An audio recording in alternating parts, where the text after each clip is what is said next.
पावसाने हालत खूप बेकार केली, बेकार करून टाकले.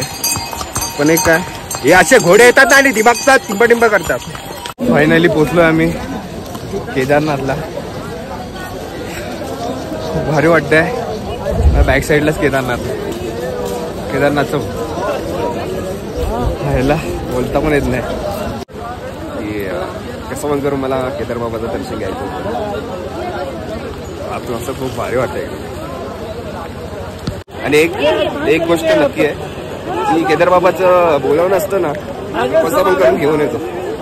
तीच गोष्ट माझ्या आयुष्यात झाली असं मी बोलीन. कारण मी आधी माझ्या डोक्यात असं काही नव्हतं, पण सडनली आलं लगेच असं डोक्यात आलं तसं लगेच आलं.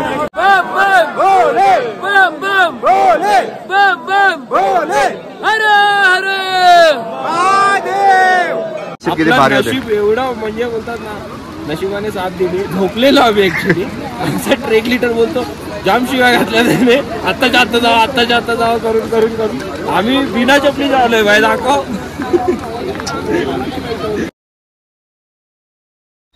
स्वागत आहे तुमच्या आपल्या या युट्यूब चॅनलवर, ज्याचं नाव आहे ट्रॅव्हल फॉर एजचे. पोरं मस्त रेडी झालेत. तुझं काहीतरी वेगळंच चाललंय. मस्त दादांनी नवीन शूज, नवीन जॅकेट वगैरे सर्व घेतलंय. अरे आज कमाएगा तो कल बैठ के खाएगा. अपने मेहनत पे भरोसा रख, प्यार तो दोबारा भी हो जाएगा. मेरी जान. हीच गाडी आहे.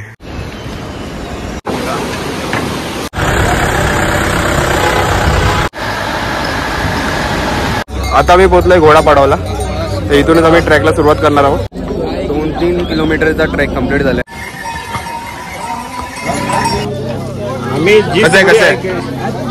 आम्ही जी स्टोरी ऐकायची. कसा वाटला? नशिबात एक माणूस आलाय ना, म्हणून थोडं हळूहळू जावं लागतंय. सुशांत भाई, आम्ही तुझं म्हणणं पाळलंय. सुशांत आम्हाला बोलून गेला की माझ्या अमोलला सांभाळून न्या आणि सांभाळून आणा. ते आम्ही पाळलंय. तेच करत तू घेऊ शकतो अमोलकडून. पण आता नाही थांबणार आम्ही. आमचा श्री काय खाऊन आला काय माहिती, चणे खाऊन आला वाटतं सकाळ सकाळ.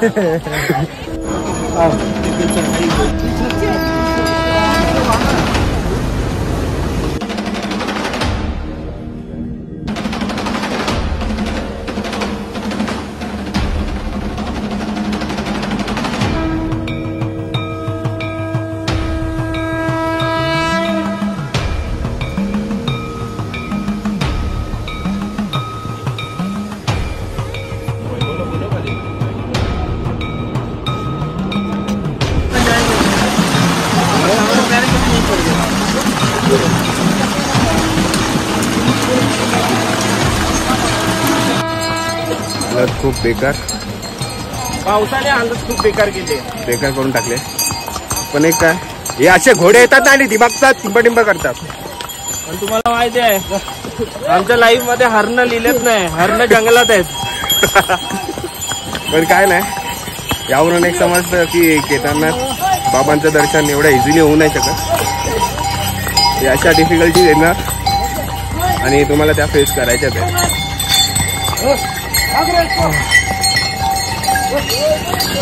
सह्याद्री करून झालो, पहिल्यांदा करतोय अशा ठिकाणी ट्रॅक. थोडीशी फाटते, काही नाही. फर्स्ट टाइम आहे तर सर्वांची फाटते. नेक्स्ट टाइम जोशात येऊ.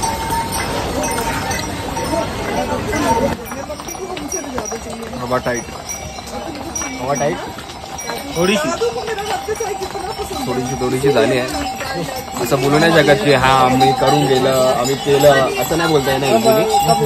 खूप डिफिकल्टी झाल्या. अजून 4 किलोमीटर बाकी आहे.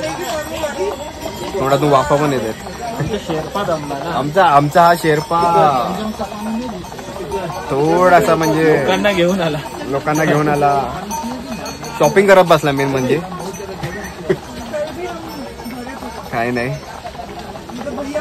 थकलो आहे. थोडासा चाय नाश्ता करू, त्यानंतर पुढच्या प्रवासाला सुरुवात. फायनली पोचलोय आम्ही केदारनाथला. खूप भारी वाटतंय. बॅक साईडलाच केदारनाथचं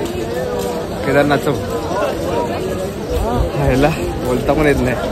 बॅक साईडलाच माझ्या केदारनाथचं मंदिर आहे.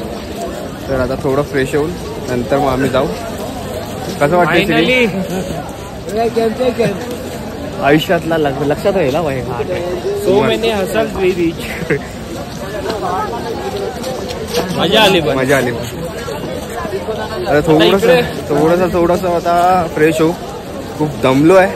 फ्रेश झाल्याच्या नंतर आपल्या केदार बाबाचं दर्शन घेऊ आपण.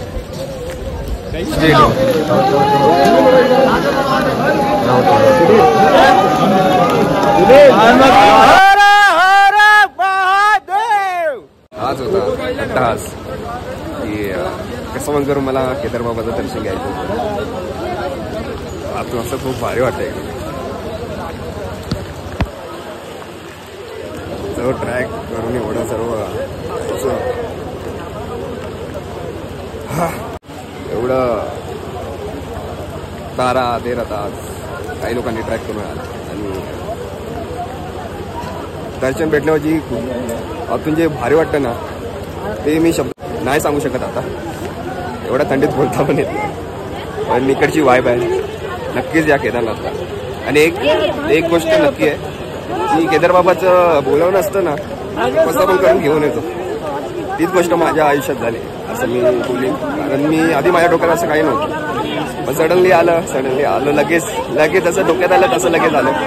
प्लॅन सक्सेस झाला आणि बाबांचं दर्शन घेतलं. खूप भारी वाटला. मला पण सांगा आमचा हा सफर हा ब्लॉग बघून कसा वाटला. चला भेटूया असाच एका आपल्या अशा प्लेसवर. कसं वाटतं श्री? बहुत स्ट्रगल करके आहे. बस खूप स्ट्रगल केलं. येऊन सगळं दर्द पीडा जी पण काय होती ना सगळं विसरलं. काहीच नाही. बॉडी पेन नाही काही नाही काहीच नाही. 8 तास आम्ही ट्रेक करत होतो पण आता काहीच नाही वाटत. असं वाटतं काय घरातून उठून आम्ही इथे आलो. मजा आली बाई. वाईब आहे. आणि आपलं नशीब किती भारी होते. नशीब एवढं म्हणजे बोलतात ना नशिबाने साथ दिली. झोपलेलो आम्ही ऍक्च्युली. आमचा ट्रेक लीडर बोलतो जाम शिवाय घातल्या त्याने. आत्ताच्या आत्ता जावं करून आम्ही बिना चपलीचे आलोय बाय. दाखव. बिना चपलीचे आलोय आणि टेम्परेचर असेल अराउंड 2 डिग्री व 1 डिग्रीच्या आसपास. बर्फाचं पाणी लागतंय पण आता तेवढं दर्शन घेऊन आलं तर काहीच नाही वाटत. सिरियसली काहीच नाही. नॉर्मल वेदर वाटतंय जसं मुंबईला आपल्या असतं. पण मजा आली ना भाई. अरे महादेव.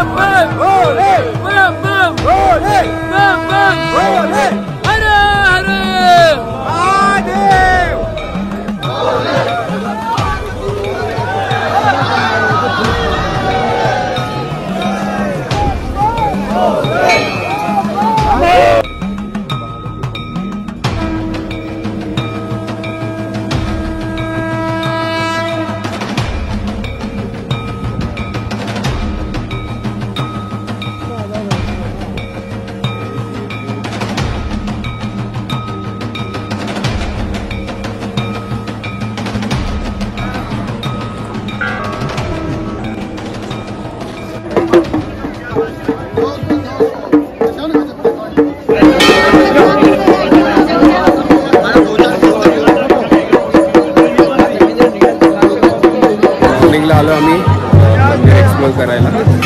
ते काय आहे हे गोष्टी दाखवण्याचा प्रयत्नशील. तेच आम्ही मेन ठिकाणी जातो आहे. म्हणजे हा मंदिर अजून उभा आहे. का उभा आहे असा उभा आहे आणि याचं कारण काय त्यासाठी एक मला गोष्ट दाखवायची आहे.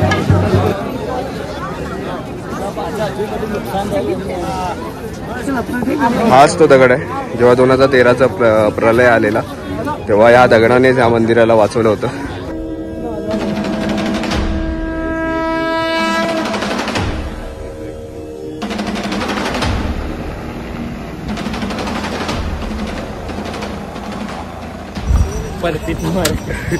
परतीचा प्रवास सुरू झालाय.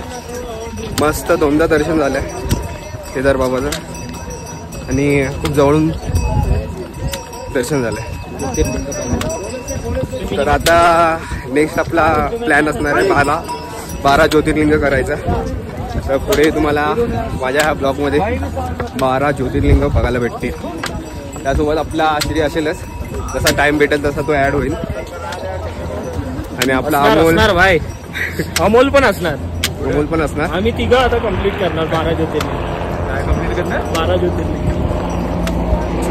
पण अमोल लव यू भाई, तू आमच्यासोबत आलास पण लवकर ट्रॅक कम्प्लीट केला तू भाई. असंच येत राहा, कारण तुझ्या येण्याने आम्हाला खूप भारी वाटतं. खोटं बोल पडली बाई, नाही मी खरं खरं बोलतोय.